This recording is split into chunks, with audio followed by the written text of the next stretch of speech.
வணக்கம், welcome to Chitra Murali's kitchen. இன்னைக்கு என்ன ரெசிபி பார்க்க போறோம் அப்படின்னு பார்த்தீங்கன்னா, சொரக்காய் வச்சு ஒரு கிரேவி தான் பண்ண போறோம். இது சாதத்துக்கும் நல்லா இருக்கும், சப்பாத்திக்கும் நல்லா இருக்கும். ஸோ அதுக்கு வந்து ஒரு கரண்டி வந்து பாசிப்பருப்பு, ஒரு கரண்டி காராமணி ரெண்டுத்தையும் நல்லா வாஷ் பண்ணிக்கணும். காராமணி வந்து லைட்டா அதாவது கை பொறுக்கிற சூட்டுக்கு வறுத்துட்டு அதுக்கப்புறமா வேக வைங்க. நான் வந்து பாசிப்பருப்பு, காராமணி, அதுக்கப்புறம் வந்து சொரக்காய் எல்லாம் சேர்த்து வேக வச்சு ரெடியாக எடுத்து வச்சிருக்கேன்.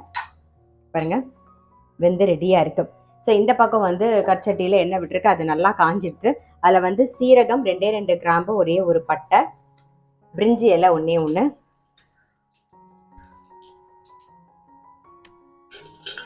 இது கூடவே வந்து வெங்காயம் வந்து நல்ல ஒரு பெரிய வெங்காயம் கட் பண்ணி வச்சிருக்கேன், அதுவும் சேர்த்துக்கலாம்.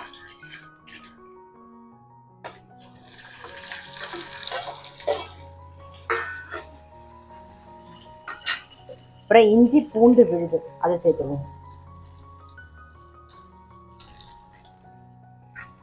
இஞ்சி பூண்டு விழுதோட அந்த பச்சை வாசனை போகணும், கொஞ்சம் வதங்கிக்கலாம்.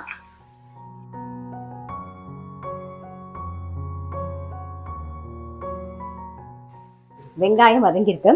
நம்ம வந்து காரத்துக்கு நீங்க பச்சை மிளகாயும் சேர்த்துக்கலாம். நான் வந்து இன்னைக்கு பஜ்ஜி மிளகா, ஒரே ஒரு பஜ்ஜி மிளகா சேர்க்க போறேன். ஸோ அதுல கொஞ்சம் காரம் இருக்கும்.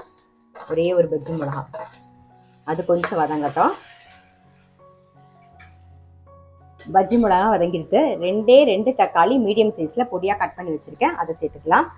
இது கூடவே வந்து கொஞ்சம் மஞ்சள் பொடியும் உப்பையும் சேர்த்து நல்லா வதக்கிக்கலாம்.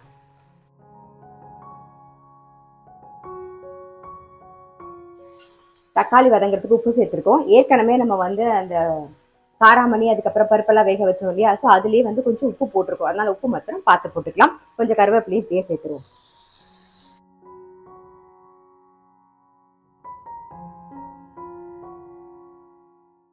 தக்காளி நல்லா வதங்கிடுது. ஏற்கனவே பஜ்ஜி மிளகா ஒன்று போட்டிருக்கோம், ஸோ அதில் கொஞ்சம் காரம் இருக்கும். இப்போ கொஞ்சமாக வந்து வரமிளகா பொடி சேர்த்துக்கலாம். இது கூடவே வந்து தனியா பொடி 1 டீஸ்பூன். காரம்லாம் உங்களுக்கு தகுந்த மாதிரி பார்த்து போட்டுக்கோங்க. இப்போ இதோட பச்சை வாசனை போக கொஞ்சம் வதக்கிக்கலாம்.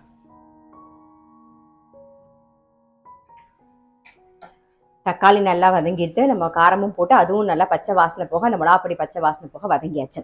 இப்போ வேக வச்சிருக்கிற சொரக்காய், அப்புறம் காராமணி, பாசிப்பருப்பு எல்லாத்தையும் சேர்த்துடலாம்.